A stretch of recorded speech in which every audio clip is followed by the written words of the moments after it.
I think rich बनने के लिए जो एक फैक्टर सबसे ज़रूरी हो जाता है वो ये है कि आप अपने पैसे को, अपने सेविंग को इन्वेस्ट किस एसेट क्लास में कर रहे हैं।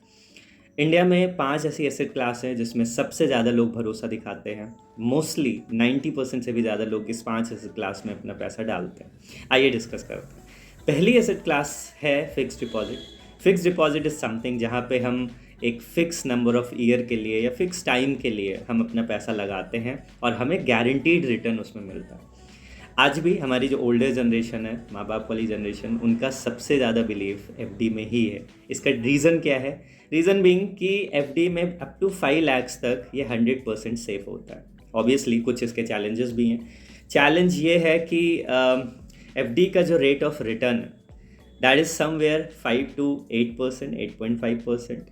अब प्रॉब्लम इसके साथ ये है कि भारत का जो इन्फ्लेशन रेट है वो भी इसी रेंज में है। So officially inflation rate is 6 to 8% somewhere. Ground reality इससे भी ज़्यादा है। कुछ कुछ प्रोडक्ट्स पे तो 10, 12, 15% तक इन्फ्लेशन रेट चला जाता है। So problem with FD is कि ये हार्डली इन्फ्लेशन रेट को मैच कर पाती है।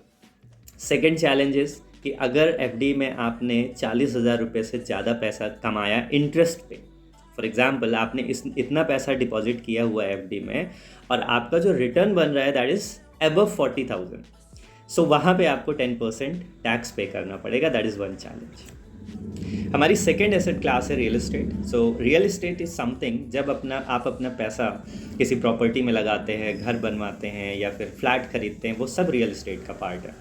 रियल एस्टेट का ऑन एन एवरेज रिटर्न पिछले 20 सालों का 6% के आसपास रहा है। अगले 5 सालों में थोड़ा इम्प्रूव होने के चांसेस हैं इसके, और ये 9% के आसपास रहने के हैं चांसेस। रियल एस्टेट के कुछ चैलेंजेस भी हैं। सबसे पहला जो चैलेंज है वो ये है कि आपको एक बड़ा अमाउंट चाहिए किसी प्रॉपर्टी का ओनर बनने के लिए। That is one challenge. So एक एंट्री बैरियर है कि जिसके पास बड़ा पैसा है वो रियल एस्टेट में पैसा इन्वेस्ट कर सकता है। दूसरा चैलेंज है लीगैलिटी का। आपने सुना होगा कई बार एक जो लैंड है, ज़मीन है, वो एक से ज़्यादा लोगों को बेच दी जाती है। तो इस तरह के फ्रॉड भी होते हैं इस एसेट क्लास में। ये एक चैलेंज है।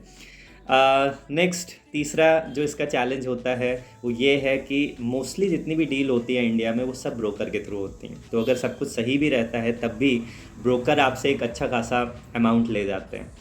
चौथा चैलेंज ये है कि अगर सारी चीज़ें सही हैं, एवरीथिंग इज़ फाइन, और आपने फाइनली डिसाइड कर लिया प्रॉपर्टी खरीदने का, अब आप उसको जब भी रजिस्ट्री करवाएंगे तो गवर्नमेंट भी आपसे एक अच्छा खासा चार्ज लेती है। सो ये कुछ चैलेंजेस हैं इस एसेट क्लासेस के।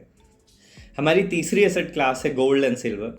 सो पिछले 20 सालों में गोल्ड का जो ऑन एन एवरेज रिटर्न है वो करीब 11% के आसपास रहा है और सिल्वर का 8% के आसपास रहा है। तो रिटर्न के मामले में तो गोल्ड सिल्वर से बेटर है।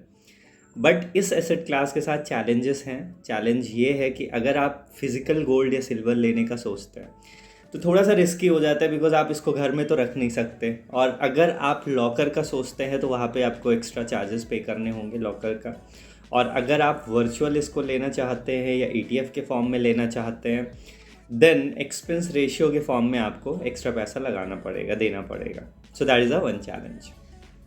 सो fourth asset class is money back investment plan, और इसमें जो सबसे फेमस है वो है LIC। आई एम श्योर आप लोगों में से बहुत सारे लोगों की LIC पॉलिसी अभी भी चल रही होगी, और बहुत सारे ऐसे लोग होंगे जिनकी पॉलिसी स्टार्ट हुई होगी और आपने बीच में ही बंद कर दी होगी। तो इस एसेट क्लास में सर्टेन नंबर ऑफ़ ईयर्स के लिए आपसे प्रॉमिस किया जाता है कि अगर आप इतने साल, 5 साल या 10 साल आप एक पॉलिसी लेंगे, उसमें इन्वेस्ट करेंगे तो आपको एक सम ऑफ अमाउंट मिलेगा, या उस पीरियड के बाद आपको हर साल एक सर्टेन अमाउंट मिलने वाला है। और इसका जो ऑन एन एवरेज रिटर्न है which is around 6 to 8%। Personally speaking जितनी भी एसेट क्लास मैंने अभी तक डिस्कस की हैं या आगे मैं बताऊंगा, उसमें जो सबसे पैथेटिक या सबसे ख़राब एसेट क्लास लगती है वो ये लगती है मुझे, LIC पॉलिसी। अब इसका रीज़न क्या है? रीज़न ये है कि लेट्स से आपको किसी ने पॉलिसी दे दी, बेच दी, और वो 10 साल की है। अब आपने वो अमाउंट हर साल अपना इन्वेस्ट करना स्टार्ट किया। मान लीजिए आपको 2 साल के बाद उस पैसे की ज़रूरत है, राइट? आपको अपने पैसे की प्रिंसिपल अमाउंट की ज़रूरत है, वो लोग नहीं देने वाले हैं। आपके पास 2 ऑप्शन हैं, या आप उस 10 साल तक उस पैसे को इन्वेस्ट करते रहो, या फिर आप उस पैसे को भूल जाओ। इनका जो मिनिमम पीरियड होता है, सरेंडर पीरियड होता है, वो होता है 3 साल का। 3 साल के पहले तो आप अपने पैसे को हाथ भी नहीं लगा सकते। हाँ, अगर 3 साल के बाद आपका मन है कि मुझे कंटिन्यू नहीं करना है आगे, देन आपके पास ये ऑप्शन है कि आप अपना 1/3 पैसा वापस ले लो, बाकी 2/3 पैसे को आप भूल जाओ। फॉर एग्ज़ाम्पल, आपने अगर 3-4 सालों में 1 लाख रुपए लगाए हैं, तो उसमें से आपको 30-35 हज़ार रुपये मिल जाएगा, बाकी 60-65 हज़ार रुपये, 70 हज़ार रुपये आप भूल जाओ, right. So due to these reasons, I mean, आप फॉरगेट अबाउट रिटर्न, आप अपने प्रिंसिपल अमाउंट को ही आप नहीं ले सकते हैं उस पीरियड के पहले। सो ये एक बड़ा चैलेंज है, और ज़्यादातर लोग इसमें फंस जाते हैं। और आई थिंक इसका एक बड़ा रीज़न ये है कि LIC जैसी कंपनीज़ अपने जो ब्रोकर होती हैं उनको बहुत सारा पैसा कमीशन के फॉर्म में दे देती हैं। That is one challenge of this kind of asset class. एक और चैलेंज है इसके साथ कि अगर आप अपनी LIC पॉलिसी को क्लोज़ करवाना चाहते हैं, तो फॉर एग्ज़ाम्पल आप अगर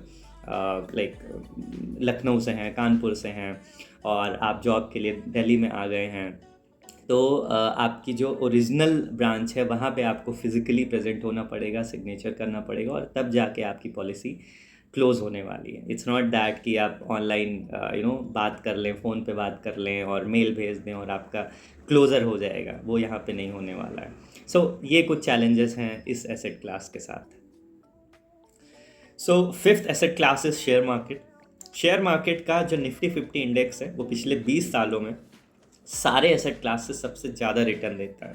सो पिछले 20 सालों का निफ्टी 50 का जो CAGR है वो क्लोज टू 15% है। अब शेयर मार्केट है क्या, इसको एक आसान एग्जांपल से समझते हैं। मान लेते हैं गांव में एक इंसान रहता है, आदमी रहता है, जिसका नाम है रामलाल। वो किसान है।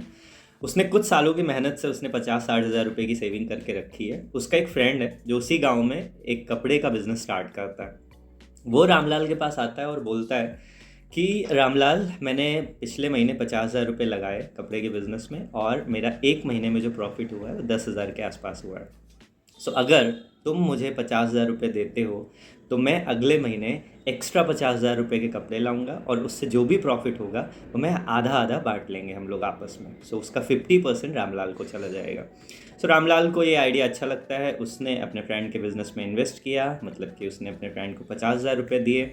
नेक्स्ट मंथ जैसे उसके दोस्त ने उसको बोला था, वो एक्स्ट्रा कपड़े ख़रीद के लाता है 50 हज़ार के, और उसको उसमें भी 10,000 का प्रॉफिट होता है। सो 5,000 वो खुद रखता है और 5,000 वो रामलाल को दे देता है। अब रामलाल का जो रिटर्न रहता है वो 50,000 पे 5,000 होता है, विच इज़ 10%।